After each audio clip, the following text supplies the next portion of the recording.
They wanted me to audition for 3 parts. I just wanted to be this Roy guy. It was so polarizing. I'm like, yeah, I can really take this role and be outrageous with it. More money, more problems never made any sense to me until I had more money. No, facts. God and death changed everything for me. That's the main components of life that change everything. God and death. I wasn't born with hater DNA. I don't see someone else's success as taking away from my success. Can we cuss on this? I don't know. They're telling me to cuss less.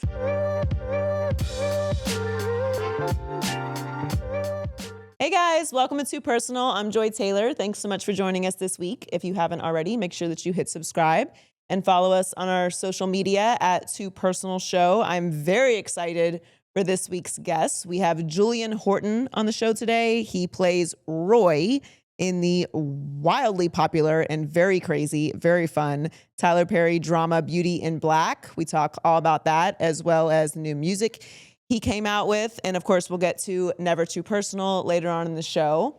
But first, I have been encouraged by some people in my life and my therapists to work on being more vulnerable. I hate being vulnerable. I hated being vulnerable before this year, and this year has really knocked me on my ass with my ability to open up to people, to trust people, to be soft with people, to really let anyone know if I'm struggling or if I need help. And I've gone through chapters this year where I've been okay with that. And now I feel like I'm kind of hardening again. I always knew from the beginning of this year that I was going to change in a lot of ways. And I am still not sure all the different ways that I will change and what will be lasting and what will be temporary. But in this journey of trying to, paint the next chapter of my life and doing this show where I'm talking to people in a completely different capacity than I really have in my career, because most of the spaces that I have worked in have been in sports, and not a lot of them have been directly one-on-one interview or conversation spaces. I'm exploring all these different parts of me and obviously having conversations where I want people to be vulnerable with me. So it's something that I know I need to work on more. And when I talk to you, people that listen to the show or watch the show, there's an expectation of vulnerability that I think is fair. So I'm working on it. I don't know how it's going to manifest. I don't know how I will be 6 months from now, a year from now, 5 years from now. When I look back on past traumas that I've experienced in my life, in the moments, I felt like what I was feeling was very permanent. But I also think that when I look at those traumas, to me now, it seems pretty obvious that those were things that I would be able to get over or would be able to contextualize with the proper, storytelling. If someone had cheated on me or someone had lied to me or someone had been abusive, there's all these different ways that you can heal by recognizing the behavior of other people. But I think this year it's been a completely different experience. I've been angry. I've been sad. I've been really isolated. I've felt very, very betrayed, but also like a lot of things were very unfair. I've felt like my authenticity has been, my ability to be authentic has been kind of taken away from me. And I'm trying to work through how I'm going to get back to maybe not the me I was before, but whatever I'm going to be now and the things that I liked about myself before all this happened. So I just want you to know I'm working through it, and I don't know how it's going to turn out, but I think like with anything, it takes time. And, through this process of doing the show, of healing, of going through major life changes, dealing with the insane political environments and social environment that we're all dealing with, being bombarded with constant negativity. It can all feel really overwhelming. And I think this year has been kind of a weird one for everyone. Everyone's dealing with a lot of different things. And, it's the year of the snake. It's a year of change, of shedding things, of growth, of forced discomfort. And I just want to be transparent about my hesitation to be really, really vulnerable, because it is something that's manifesting in a lot of different places in my life. So yeah, we're on Too Personal, and that's what I felt like talking about today. Thanks for joining us today and hanging out. I'm really excited to talk to Julian Horton, and that's next on Too Personal. All right, I'm so excited. Julian Horton is here in the house. Incredible actor, music producer. He plays Roy Belair in the wildly successful Tyler Perry drama Beauty and Black. And he just released a single and a really incredible music video as well that he produced with Timo and Erica Banks called Gon' Head Bust It. Yeah, go ahead, bust it. Yeah. Welcome to Too Personal. Yeah, what's up? Thanks for having me. Thanks for being here. I'm glad to be here.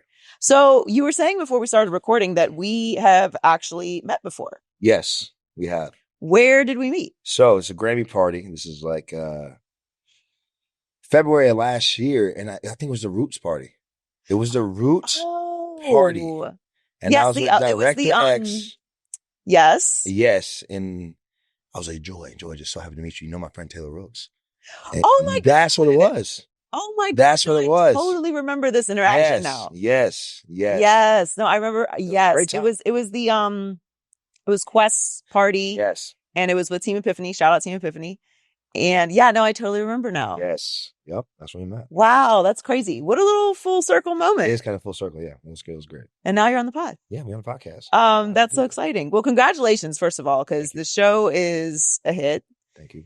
And you are a very, what's the word? Outrageous, compelling, polarizing. Describe your character. When you were reading about the character, yes, what was your initial reaction for how you were going to tap into it? Because it's the intense show. It's very intense. The thing about it is they wanted me to audition for 3 parts. Calvin, the driver, Stephen, my brother, well, not Stephen, Charles, who was played by Stephen Norfleet. They wanted me to audition for him, and they wanted me to audition for Roy. I wanted to be so intentional with this part because it was Netflix and it was Tyler Perry. I didn't even audition for Calvin and Charles' part. I just wanted to be this Roy guy because from the description that they had gave, it was so polarizing. I'm like, yeah, I can really take this role and be outrageous with it. Because what it was asking me to do, it was something, but I'll say, if I bring myself, Julian Horton, to this role, this can be really monumental and then be something that people talk about it, because the way it's written is one way, but I knew if I brought myself to it, the animation, the charisma, and just the humor to it, it could be something that's talked about. Like people are like, yeah, I hate this character, but he's also kind of fun too. Because it could have been just a one-noted role, you know what I'm saying? But when I saw this character, I really just, I knew I could do something with it. And it was really just, I would say it was compelling to see. And I wanted to play this role. What's the fan reaction to the show? Because it has a pretty strong cult following. It does. It's been crazy. When I first got on the show, I knew it was going to be big. I knew Netflix. I knew you have Tyler Perry. You have this whole combo of just for success. You have a combo for success. But the way the fans are going about the show, I'm extremely grateful because everyone's tapping in. Everyone loves the show. They call me Roy everywhere I go now. I got to get used to that. But, it's all good, though. And I'm just thankful to be able to, people used to say, you should make Instagram videos, bro. You should go and buy them, bro. You should do a skits. I'm like, nah, I want to do it the right way. So for now, to be able to honor God's investment with this acting and to be seen by multiple people across the world and to really just be this character and get my acting off, I'm extremely grateful. And it's a character people, hey, I hate Roy. I hate him. It's like people get to see my acting, and I love that because like that's an actor's dream to be seen. I think that being a character that is hated is very powerful because that means you're really moving people's emotions. Yep. Like I don't hate a character that doesn't bother me. Like your acting is so good that it's bothering people. That's a big compliment. And I appreciate it. That means I'm doing my job. You play that role too well. I'm like, what did you want me to do? Play mediocrely? You know what I'm saying? People be saying that to me like you play that role too well. Are you a Game of Thrones fan? Someone told me that the other day. Like, yo, you in this Game of Thrones character. Y'all neck and neck. I haven't seen Game of Thrones. So there's one character, Joffrey. Yes. Who, in my opinion, actually is not the most like evil character in the show. Yeah. Ramsay is worse to me. But Joffrey is a notorious character because he played the role so well that it almost like ruined his life because people were so attached to how much like they hated him. I mean, I hated him too, but then they brought Ramsay on and I was like, oh, he ain't got shit on Joffrey. Like Joffrey, the blonde hair, like teenage. Yeah, he's the teenage king. Yeah, he looked annoying just from seeing him. Yeah, he's very annoying. He is. I didn't even watch the show. I mean, Game of Thrones is an incredible show, but that is a huge compliment. I mean, to be compared because he's one of the most hated characters in all of television history. And that's why you have to like what I'm learning is you have to reconfigure the people's minds quickly because I'm not about to be stuck in a box as Roy my whole life. Hell no, can't do it because like. They'll try to put you in the box and like, yeah, you're Roy, that's forever. But it's like, that's why I did the music quick. Mm-hmm. Get on TikTok quick because I know that this character is compelling and I know he's polarizing, but you have to reconfigure the people's brains quickly because if you don't, they're just going to see you as this character for the rest of your life. And I know I'm trying to do a lot. Yeah. Like, hey guys, I'm not a cheating husband that... Yeah, you know what I'm saying? I'm really animated. Like, does he ever smile? I don't take life serious at all. So I'm really opposite of my character. Because he's like mad all the time and he's vicious and he's just angry. And I'm not that way. So I don't want people to just like think that I'm that way. I'm not that way at all. Do you feel like the role has changed your life? Definitely. It's changed my life in so many ways that's like,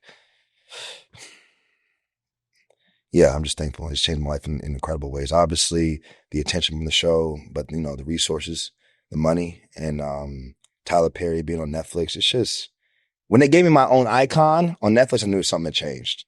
I said, yeah, life's different now. Life's different. They gave me my own icon, so now you can just like be me on the little thing now. I was like, yeah, this thing is different for sure. This thing is different. And it's definitely changed. It's just like, yeah, the resources, man.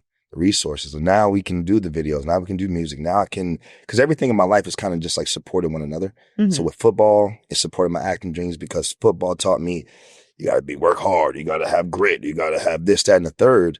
And I brought that into my acting. The competition, the competitiveness, the drive to be great. I brought that into the acting. And then with the acting, now it's funneled into the music. Now I can take care of the music. So by the grace of God, I'm just thankful for this show because it's allowed me to just put my dreams on the forefront and be allowed to chase them even better. You know what I'm saying? And it's great. Okay, so you are actually the first one we're going to do this with. Let's do it. It's called Too Personal. Mm-hmm. So we want to get personal. And I don't want to ambush you. So you pick the personal question that we're going to start the rest of the interview with. Conversation. I don't like yes, too personal, huh? LA. Okay. Okay. All right. I'll participate in this with you, by the way. What's something you used to believe about success or happiness that you no longer do? What's something you used to believe about success or happiness that you no longer do? That's a good question. Let me read it again. What's something you used to believe about success?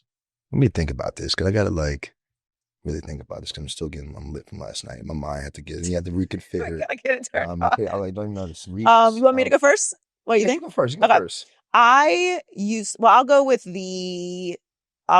the happiness part. Okay. I used to think that I needed a partner to be happy. Mm-hmm. And I no longer believe that. And the success part, I used to believe that success would make things easier.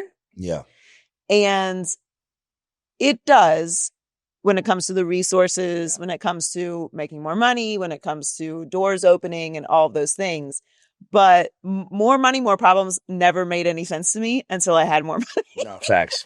Now I have more problems. Yes. And it's like, there's a simplicity in life that you don't appreciate for what it is. Like, I think about when I was in college and I was broke, and we would go out and just have the time of our lives. Yeah. And there were no cameras and there were no stakes. Yeah. We just had to make it to class in the morning. Mm-hmm. Nobody was worried about what we were doing. Yeah. And everything just happened. Like, it just worked. Like, it just happened. It just worked. We had so much fun. We made these memories. And all the while we're trying to pursue bigger things and, you know, obviously finish school and have careers. And, you know, there's just like all these things we need to aspire to and accomplish.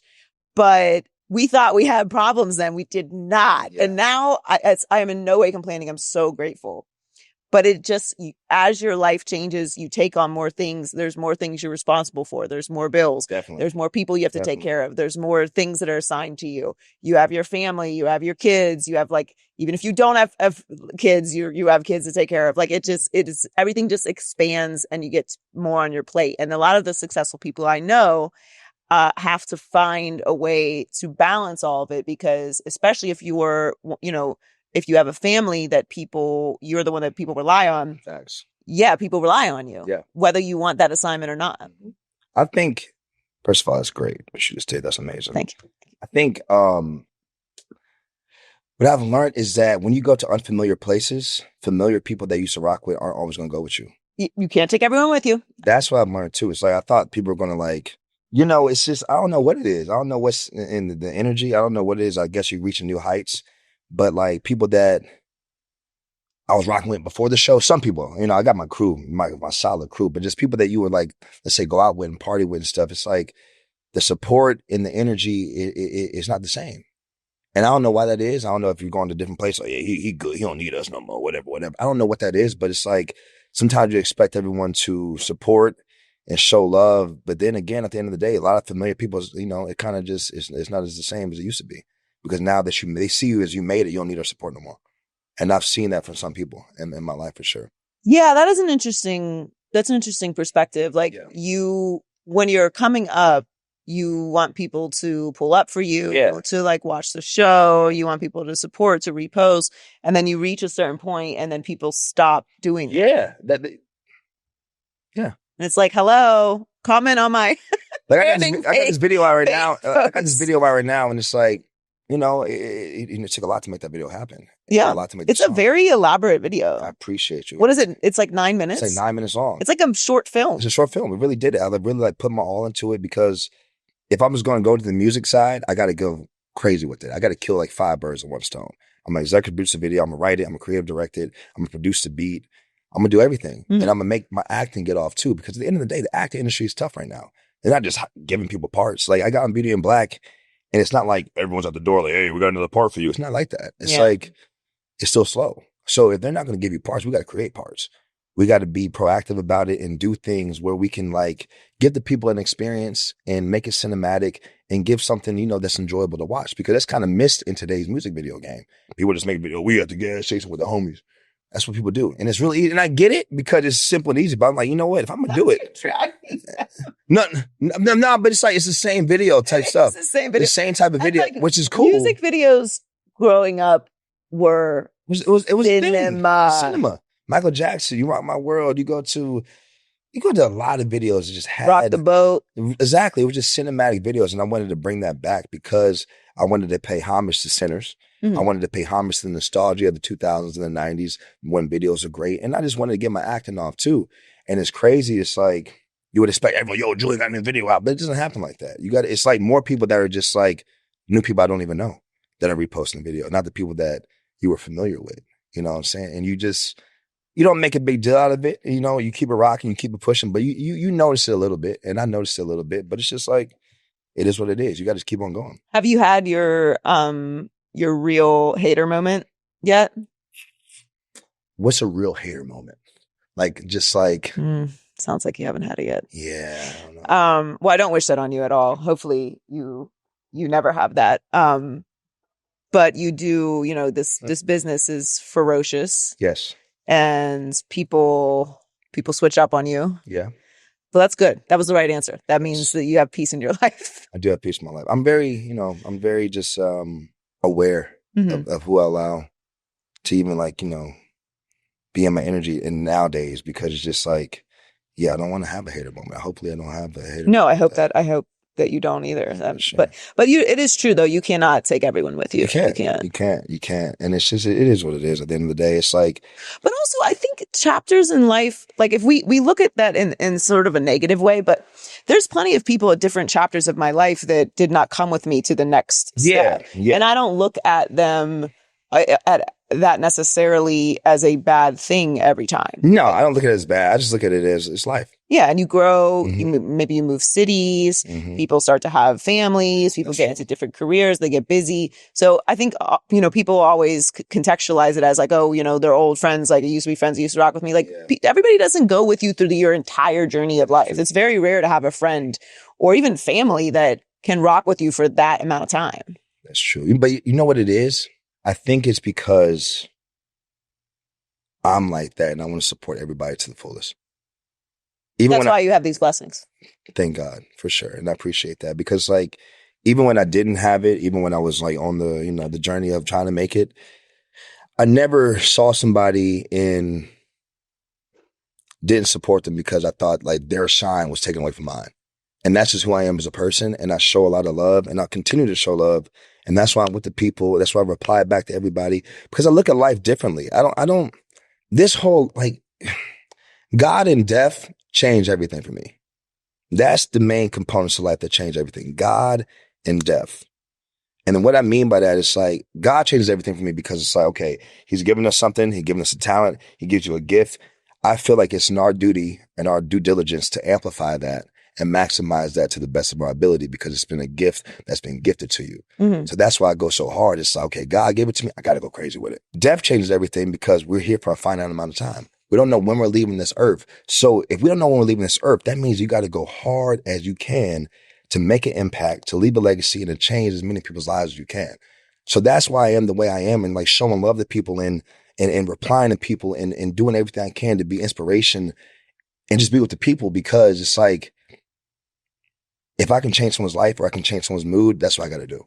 And that's the person I am. So when you don't get that back from people, you just got to take it. And you got to, this is what it is. But it's like, it's kind of tough sometimes, because I am so full of love. And I do want people to win. And I do want people to eat. And I do want people to succeed and advance and elevate so much. And then we don't get it back. It's just like, it just is what it is. You know what I'm saying? Yeah, you have to clock that in people. Because I'm the same way. I like to say I wasn't born with hater DNA. Yeah. So I don't see someone else's success as taking away from my success. I don't see someone else's beauty from taking away from mine. Yeah. Someone else's love, someone else's experiences. Like, if anything, it's inspirational. It's not, I think there's more than enough room in the world. Definitely. And I think that if you have that mentality that there is only a finite amount of space for people, then you will eventually find yourself on the outside. People talk about this with me all the time with women in sports. Like, I've actually had people say to me, like, we don't understand why women are so supportive of each other in, this generation of women, because there's not that many jobs. And I'm like, huh? Yeah. Like, what do you mean? What are you talking about? The more women that are in sports, the better it is for me. Because then it's less of a thing. Then I have to stop fighting tooth and nail to have an extra inch of space in this business. When you're used to seeing women in that space, it only makes sense for us to help each other and put each other on. That's how we make more money. That's how we get more opportunities. That's how we expand. That's how we grow. And that's how we stay. So, but it is like, some people just operate that way. They do. And it's crazy, because sometimes even if you see somebody doing a thing, you might get like a pang of anxiety, like, damn, I wanted that part, or damn. And then that's your opportunity to make a choice and stuff. You still support it, or you're going to be a hater and be like, I'm not liking this post because he made it. I'm not liking this post because he booked this. I still like it anyway, even if you feel that pain, because it's a healthy inspiration type shit. You know what I'm saying? It's not like, can we cuss on this? I don't know, guys. I'm so sorry. I don't know. I know. Yeah, I'm so sorry. Yes. I'm not about to. Yeah, Yeah. They're telling me to cuss less. Actually. Exactly. Good. Because I'm like, I use like 2 cuss words. Okay, cool. Anyways, but yeah, it's like sometimes you're gonna feel that pang of anxiety. Like, damn, he booked that, but it's still love, though. You know what I'm saying? Because he's doing his thing and it's showing love. Some people will see your post, look at it, analyze it, and keep scrolling. And and that's like the ghost followers. That's crazy. The ghost followers. That's crazy. I never done that. Even if someone's doing some dope stuff, it's like, damn, he got that. Damn, I want to be there too. Keep doing your thing, baby, and like it. That's the type of shit I'm on. That's the type of person I am, and that's I think what I would say to go back to that question. That's what I think I've really observed with this newfound success that I have. Yeah. Okay. So you have this new music video. Yes. So I like horses. Yeah. I own a horse. Yeah. For racing purposes, not for riding purposes. Was that your first time riding a horse? No, it wasn't. It didn't look like it was your first time riding a horse. It wasn't my first time. But how many times have you ridden a horse before that? Like 2 to 3 times. Yeah. You were like going. I was. Were you not scared? I was a little bit. I'm not scared, but them shits is dinosaurs. Like they're big as fuck. Yeah, and then it's like you be thinking you're gonna fall off the whole time too. It's like I have anxiety watching your podcast. Yeah, it's crazy. I don't know how many times he's been on a horse, but he's flying on this bitch. And flying. So you just went for it? Like, how did it go? Went for it. Oh my God. Because originally the video, we wanted to be like sinners. It was like, because like the Remick, when he first appears in the movie, he jumps onto the screen and then goes to the house. I wanted that to be like the video. I wanted it to start like that. But them horses wouldn't go. The horses wouldn't go. So we had to maneuver. We had to audible from that plan.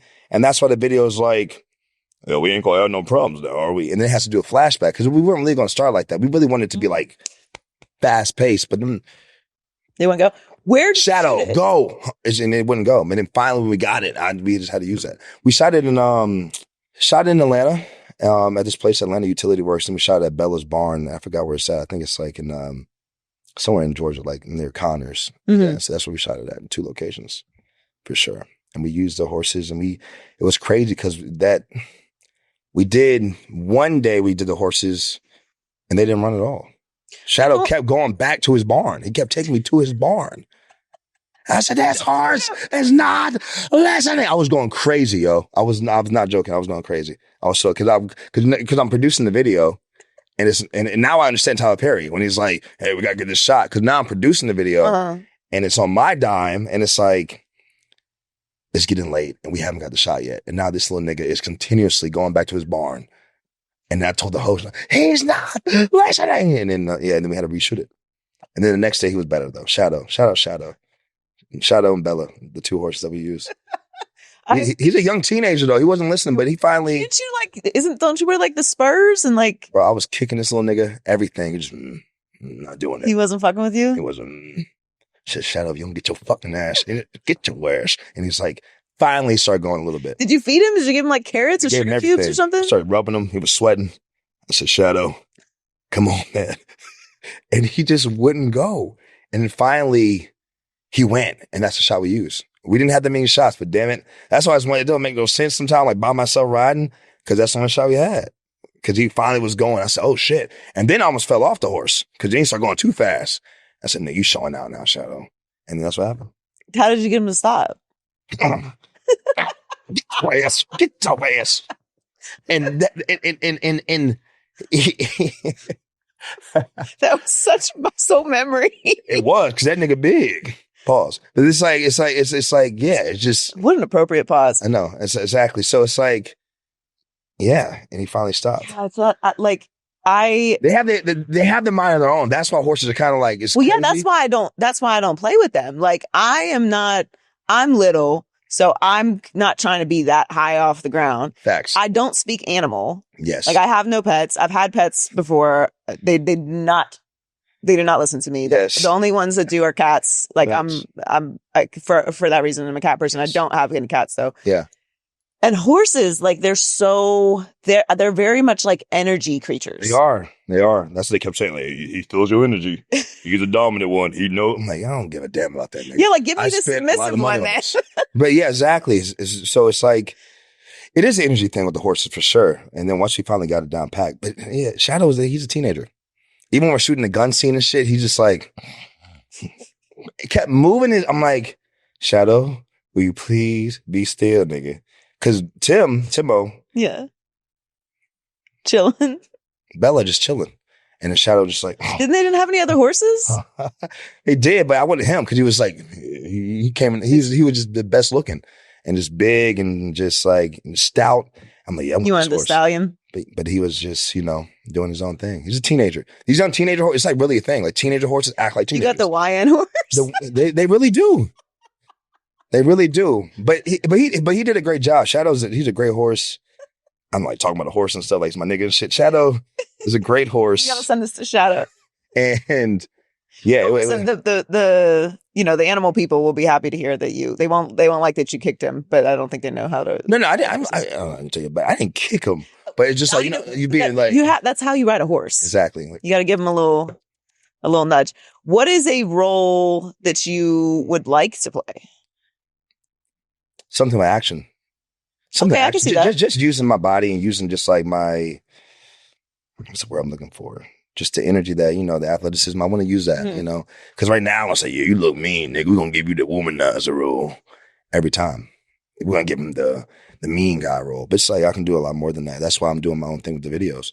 So every video we do, the next video we got, oh yeah, crazy. We get a tease? Army. Okay. And the song, fire. They don't know. They don't know, twin. They don't know. He's Roy Belair. No, all right. Y'all keep thinking that. We about to take over. Like I'm being dead serious. Like I got a whole label. We got artists and we got real cinematic art pieces that we're about to give to the world. Well, it's important to be diverse in what you offer. Definitely. Especially in this business because, as you said, like things come and go. You definitely do. Opportunities come and go. The wave of the business changes. Funding changes. You definitely do. So it's always good to have your hands in a bunch of things. I could see you in an action film. Definitely. Or an action series. I want to do that for sure. But you want to play the good guy. Do you like playing a villain? Kinda. It's fun. I personally... Is Roy a villain though? Or he's just an idiot? A villain's like Thanos and like Jason Voorhees and like Freddy Krueger. That's villain. No. Roy's just like you can be an anti-hero villain. You can be. Like Thanos is like an anti-hero. Thanos is... Well, I think all good... Anti-hero is tough. I think all really good villains have something that makes sense about them. Yes. Like Thanos, I saw someone commented on something, some news story that was posted the other day. Like Thanos was right. 50% of y'all gotta go. Not fast. And like, the purpose behind Thanos was, his idea of like saving the planet and saving the universe and restoring it back to like a time when things were not just being exploited and, the earth or the planets were healing was not a far-fetched idea, but getting rid of 50% of the universe is like, that's kind of a shitty way to go about it. Facts. But you have the Joker. Like the Joker, his purpose is anarchy, but he's fucking with everybody, particularly the establishment and particularly the bad guys that are running the establishment.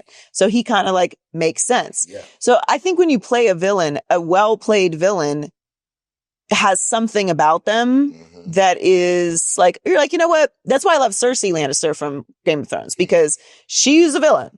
She was fucking everybody up, but she was loyal to her family. Yeah. And even though it was her brother, she was loyal to her man. Yeah, facts. So like she has these like redeeming things and she's just smarter than everybody. So I think the trick with the villains is, are you totally hated? Exactly. But you have a sex appeal in the show.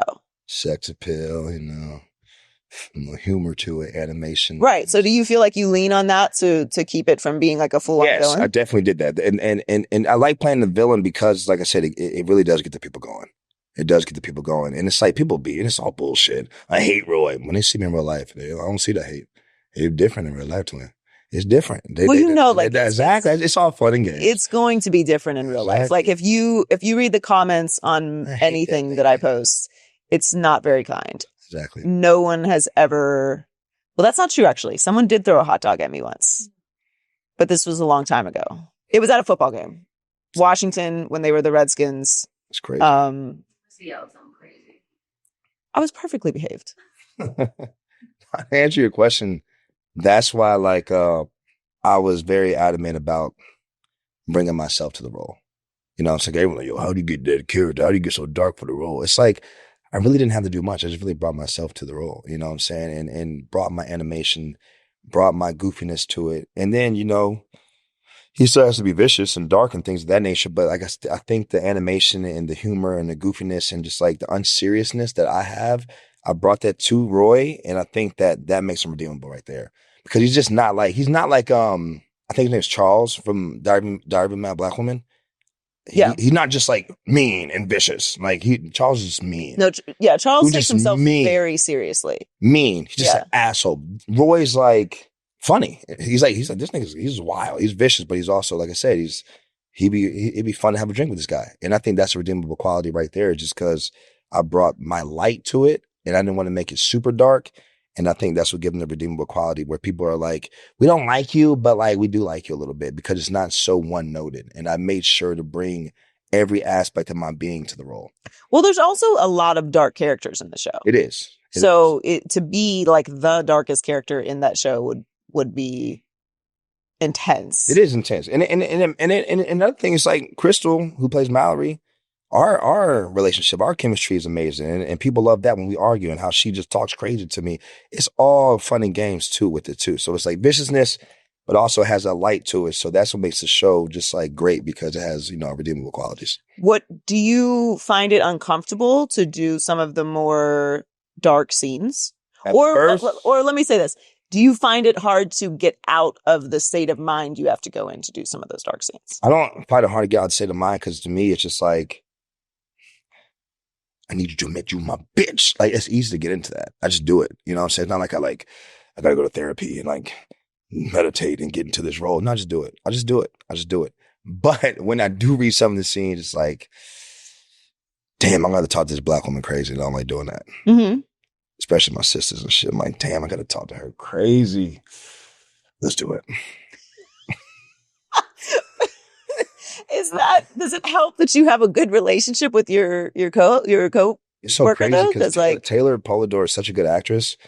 Like, even the first season, we didn't rehearse or nothing. I said, hey, this is the first time we've seen each other. It's the first time we're going over it. Let it just rock. And we just let it rock. We didn't rehearse nothing.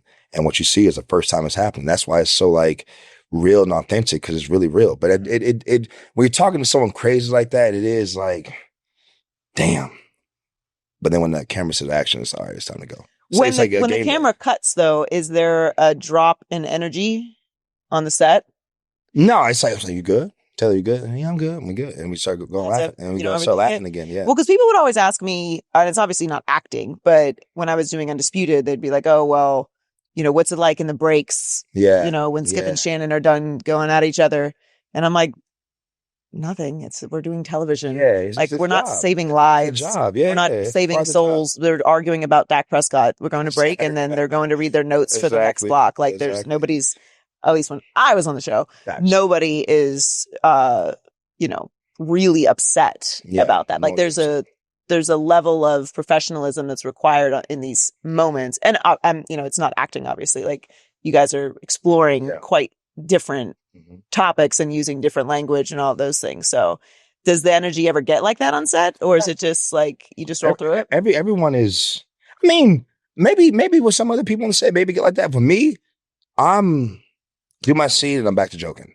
Mm-hmm. And I'm like, let's have fun. I always want to have fun. I mean, that's maybe my problem. I always want to have fun. I'm always unserious. So with me, and when people do scenes with me, it's always fun. It's always fun. So I don't know. Everyone's different on the show. Sometimes I'm not with everyone when they're doing their scene. So it might be a drop. I don't know. But with me, with like, even like that, have you seen season 2? No, not yet. Well, there's a crazy scene in there with Terrell Carter when I'm telling him like to say he's my bitch. And it was a very, very, very intense scene. And then we just started laughing after that. And we just had a good time after that. And it was all good. It was chill. It was very intense because we got a big 6'5" nigga telling me that he's my bitch. And I made her say it 5 times. The script said 1 time. I said, no, you're going to say it 5 times. Because I learned from J.K. Simmons in Whiplash. And I was inspired from that scene in Whiplash when he's like, I'm upset. Louder. I'm upset. I want the whole band to hear. I'm upset. He says like 4 times. I said, you know what? I'm doing that tomorrow. And then, and the script, it was just like, say I'm your bitch. But I was like, nah, I'm about to tune it up. I said, Barney, you a gorilla nigga, say it with your chest. And he's like, I'm your bitch. So it's like, it's a crazy intense scene. It's a crazy intense scene. But after that, laughing, having a good time. So there's no drop of energy at all. Not with me. Because this is fun, man. We get, like you said, we're not saving lives. It's like a childhood dream. Mm-hmm.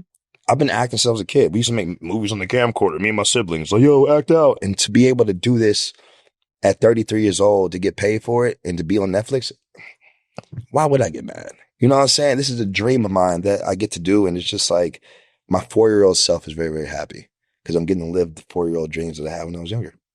Everything, like real talk, like music, acting, football. I've just been doing the same shit. I'm a young kid. I'm just a kid. And I think that's what life's about. It's like keeping your young self alive. Because a lot of people, life happens, people change, people get reconfigured to act a different way from from when you were a child and shit. And so I think I'm so grateful to God that I'm just able to still be my young kid self. And that's why I'm so like, Julian's animated and goofy. How could I not be? You know what I'm saying? I'm doing the shit I was doing with my siblings on Netflix now. Yeah. So I'm happy. I'm just living life, having a good old ball, having the time of my life. That's what I'm doing. What do you think has prepared you the most for this chapter of your life? Because when I think of that, like that, if that question was asked to me, I can think of some moments, but people always ask, like, how do you deal with criticism, or how do you deal with, like misogyny? How do you deal with the business? How do you deal with all those things? Like what prepared you for all that? And I'm like, I don't know. I just like fought a lot when I was a kid. Yeah. Like, I don't know. It doesn't really, I think people think I'm exaggerating, but there are things that bother me, but those things don't bother me. Yeah. And in some ways, I feel like I was kind of just made to be in this space. Yeah. Because it's a difficult space to be in. Mm-hmm. But what do you think has prepared you for that? I think just life in general. I think by my energy and by who I am and the way I live a life, you wouldn't think that a lot of shit has gone on in my life. But I've gone through a lot of tumultuous things in my life. I've seen a lot. I've experienced a lot of ups and downs. And family drama, personal drama, relationship drama, sports drama, ups and downs. And I think all that has really just been preparing me for this moment right here because I got to learn through all those moments.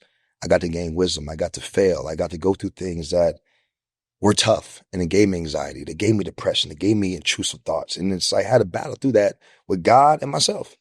And when you go through those things, it toughens you up. It builds grit. It builds toughness. And it's like now when you have a moment like this, you're easily able to be prepared for it because you've been through so many things.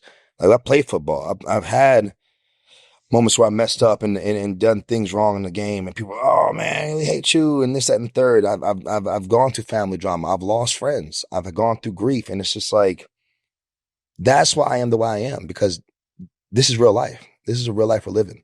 I lost 4 friends on my team, and 2 years ago, I lost 4 of them in the same year, and that's why I'm just like I just look at life differently now because my whole life's been prepared for this moment, and now that I have this moment, I'm doing everything I can to pay it forward and honor the investment that God's given me. Like I said, God and death change everything. So that's why when I have this moment, I'm with the people, I'm commenting, I'm on TikTok live, and I'm like, hey, because I don't look at it like how other people look at it. I don't give a shit about none of this shit. I don't care about the material shit. I don't care about the tangible stuff that you can get. I don't care about being more superior. Only God's superior. That's it. God's the only celebrity in this world.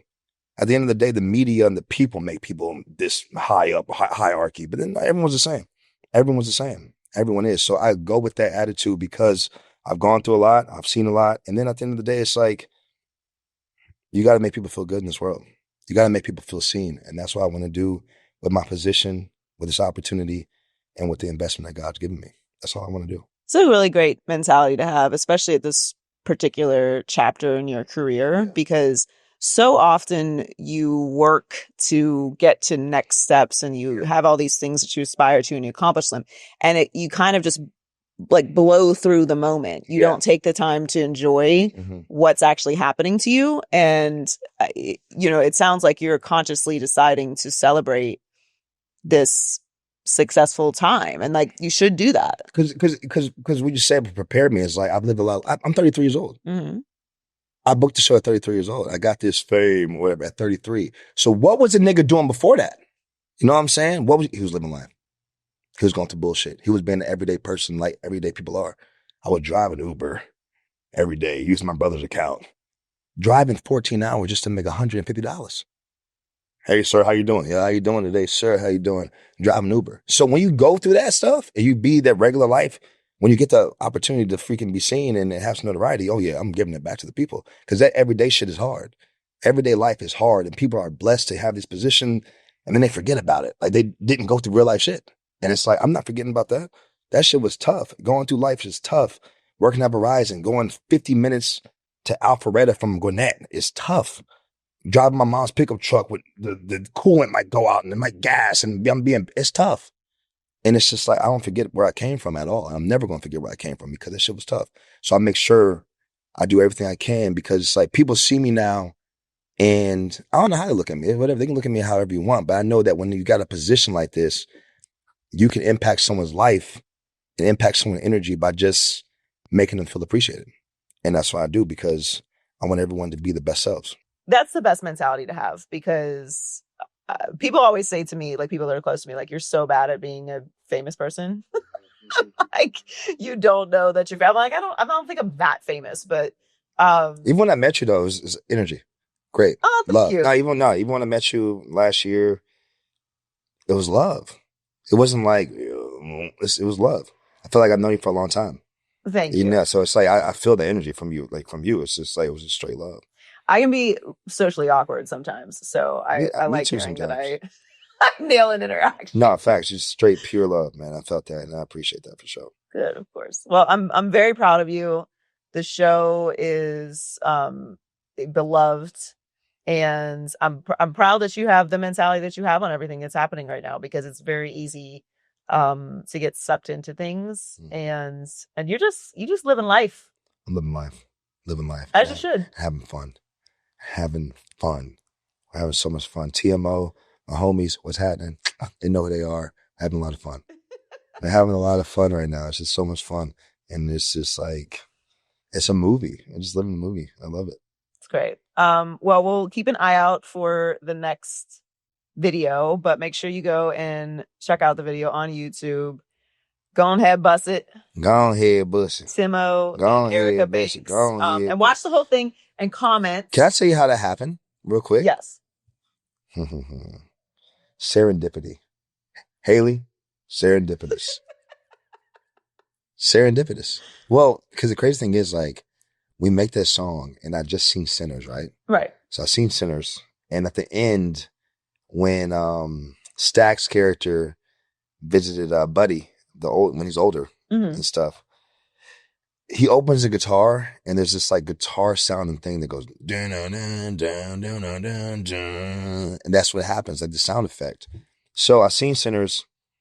I went to the club that weekend and I was like, bro, I need to do like some like Sinners twerk record and just like make some dope shit. So I started playing with these guitars on FL Studio and I started playing with it and then I slowed it down. I used gross speed. So basically what that means, like, it's like half time, the sound. And I came up with this sound that kind of sounded like that movie clip from the Sinners joint. So I did that. And then next thing you know, I just started working on this beat and that's when the beat came alive. And I was like, bro, this shit kind of fire. Like go ahead. Bro. Yeah, so it's kind of fire. So I sent it to Tim. And Tim's like, and I had something to it, and he did his own thing, and he just made like, go ahead, bust it. Go ahead, bust it. So we're trying to figure out, like, damn, we know that Erica Banks has a song called Bust It. We know, because the viral challenge went crazy on TikTok 5 years ago. It went crazy. So we know she has a song called Bust It. So we're like, dog, what are we going to call this song? Because you keep saying, go ahead, bust it. I'm like, trying to figure it out. And we're like, man, fuck, it's called Bust It, bro. So we call it Bust It. Call it Bust It and let it be. I tried to get a female rapper on the song because I'm like, don't we need it? Because female rap is big right now, and everyone is, and it makes the song just even better. From Glorilla, from Meg, Cardi, it makes the song just like right now. It's like we're in the female rap era right now, and I love it. And everyone's eating, and this shit is fire. And it's like I want a female rapper, so I hit some people on Instagram, some artists and some local artists and stuff. Everyone's like, oh, no. Everyone's saying no. So I'm like, all right, Tim, you gotta do it yourself, bro. It is what it is. Whatever. I'm not even lying. Like 3 days later, I go to Cheetah in Atlanta. And you know what Cheetah is in Atlanta. I love Cheetah. I gotta go to Cheetah. Cheetah is my spot. Yeah, it is. It's great food. Great food. Great food. Great restaurant. Great. Yeah, great restaurant. So I go in there. I promise you on everything I love. I promise you. Bust It. Is you? This song's playing on the speakers as soon as I walk in the club. So I'm like, that's crazy. We just made the song Bust It and Bust It's playing. It's crazy. Pay the lady at the front. I usually sit like in the back near the wall. That's where I usually sit. Everyone's taken. All those seats are taken. So the only thing that's available is a red booth.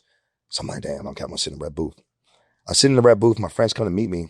I see a girl, JoJo Alonzo. Shout out JoJo Alonzo. She works at 96.1 in Atlanta.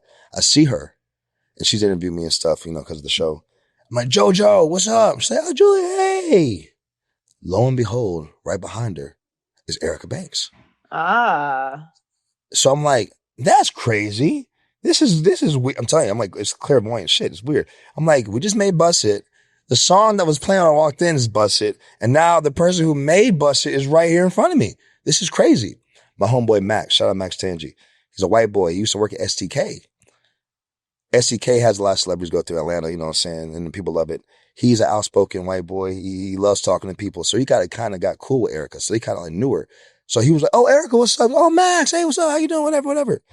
He introduced me to Erica. Erica already knew me because of the show. So I love your show, whatever. They go to the bathroom. And I tell Max, I'm like, bro, should we tell her about the song we just did? Bust It. He's like, yeah, let's do it, bro. I'm like, hell yeah, let's tell her about the song. They come back from the bathroom. And like, Erica, he act and everything, but he also produces too. He does music too. And so that's what's up. So she really wasn't paying on, she's like, all right, well, cool. He just did a song called Bust It. And then Erica's face is funny. It's like, I love Erica. She's great. It's like, she was happy and like cool, but it's also like, what? Like, I made a song called Bust It. And so I was like, yeah, twin, I didn't know what to do. We tried to come up with something different, but that's the only thing we like came up on. Bust It. She's like, well, how'd you spell it? I was like, shit, twin, it's the same way your shit is. It's the same exact, we're going to have the same song name, twin. She's like, oh, cool. Yeah, cool. I'm like, yeah, I'm sorry. She's like, well, let me hear it. I'm like, oh, shit. You ain't got to tell me twice, twin. Here you go. She started hearing the song. She's nodding her head to him. Okay, she might like it a little bit. The song completes. It finishes. Let me get on it. And I say, you lying. Look at Cheetah bringing people together. It's a Tuesday night.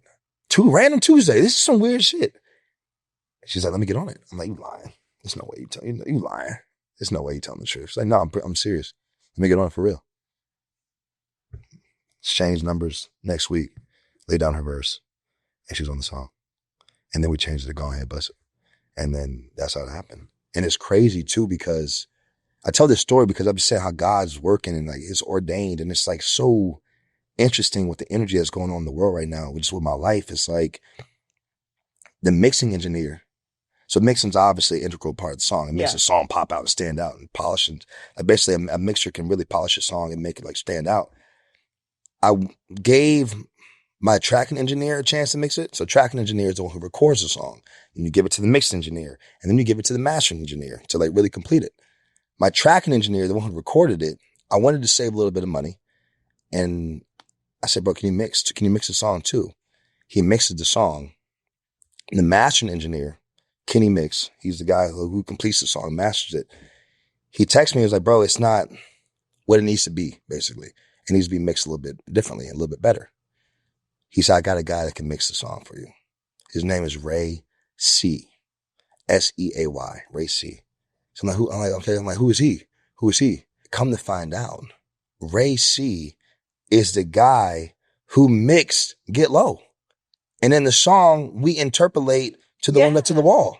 So it was so crazy how this all works out. It's like, Bust It, we get Erica Banks, and then we get the guy who mixed the Get Low record. So he know how it's supposed to sound. And then he gave it that universal feel, and then the song ended up being what it is. So it's just like all worked out. It's kind of, you know what? It's kind of crazy. It's also contagious energy. When you're putting out good energy and you're believing in things like manifestation, like those things tend to pile on to each other. And it happens naturally too, without forcing it. And it's also important to go to the strip club on Tuesday. It is. It definitely is. It's a great networking opportunity. It definitely is. And it's the last thing I'll say this. And I think that it's because, and I want people to hear this for real. It's like, I tell people this all the time. The greatest thing you can receive in this life is God. That's why I tell people all the time. The reason I say this is because that is the greatest thing you can receive. Like, no amount of cars can amount to God. No amount of money, no amount of women, no amount of houses, and nothing can compare. So if you have that mentality, it allows things to happen naturally and organically without you being desperate, because you're not desperate for anything, because you already know you already have the greatest thing in life already. That's how I live my life. And that's why things be happening, because I don't put pressure on shit. I'm going to put pressure on, I got to get this role. I didn't put pressure on beat. I didn't get the role at first. I wasn't like, oh my gosh, I didn't get the part. I was like, all right, next part. I'll get the next one. You're putting pressure on nothing. And then naturally it's just here. I'm not putting pressure on shit. And I want people to know that, like, just step into your purpose, walk your faith and walk with faith. And just continuously align yourself and being the best person you can be, and things are going to happen naturally and fall into place. Because people be desperate and want things to happen so fast, because we live in a comparison game. Social media is huge, it's rampant right now. And at the end of the day, it's just like, you ain't got to be desperate for nothing. Just know that God's with you, know that you good, and it continues to be the best version of yourself, and everything going to fall into place. Yeah. And that's how to leave with that. You're dropping a lot of gems today, Julian. Listen, it's early too. It is. Stop telling everybody when we're recording. Breakfast Club. Julian Horton 12 on Instagram. Yes. Be on the lookout for season 2, part 2 of Beauty in Black. And check out the 2 seasons already. They're excellent. And the new song as J12, Go Ahead Bust It. Not Bust It, Go Ahead Bust It. Go ahead Bust It. With Timo and Erica Banks. Yes. And shout out to Cheetah as well. Shout out Cheetah. For many reasons. We love Cheetah.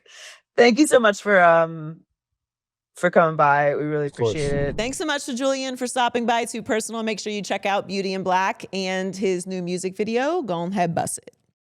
All right, now it's time for Never Too Personal. If you want to be a part of the show, you can email us at toopersonalpodcast@gmail.com, or you can DM us at toopersonalshow on Instagram. This one says, please do a PSA on emotional intelligence. PSA, emotional intelligence, is something that is very, very essential to success in any aspect of your life. It's important to relationships. It's important to professional success. It's important to personal life balance. It's important to health. And it is the type of intelligence that you can't really read in a book. You can't really learn from anything but experience and the desire to tap into other people. I think when you run into somebody who is not emotionally intelligent, they're kind of the bull in the china shop in the room. It's the saying, you can't read the room. They just walk in, they say something completely insensitive. They don't take time to tap into the energy of the situation. They're just very much in their own bubble. They're not open to what is happening, what people are feeling, what the energy of the situation needs. And emotional intelligence is such an essential type of intelligence if you want to be successful, because it's really interacting with other people where they are. And I think the best leaders are extremely emotionally intelligent. I think the best parents have emotional intelligence, the best partners, the best friends. The best people that you're going to spend time around are ones that can tap into what it is other people are experiencing, and not from a brute or forceful way, but in a way where you can see that someone is experiencing a certain type of emotion, and not be forceful in either speaking to them, reaching them, helping them, or in some cases, just avoiding them and giving them the space that they need. I think emotional intelligence is incredibly valuable if you want to be successful, because you are able to maneuver around people and with people in a way that makes them feel very, very seen, and it can be very motivating. So I hope that was a solid PSA. It's not something that you can develop overnight. Some people are just naturally emotionally intelligent. Some people have to work at it, but it is incredibly valuable and incredibly useful in a lot of different areas of life. Great question, I think, requests, I don't know. But if you want to be a part of the show, twopersonalpodcast@gmail.com, or again, DM us if you haven't followed us already at Too Personal Show. Make sure you go and do that. Thanks so much to Julian for joining us this week. Make sure you hit subscribe, and we will catch you next week on Too Personal.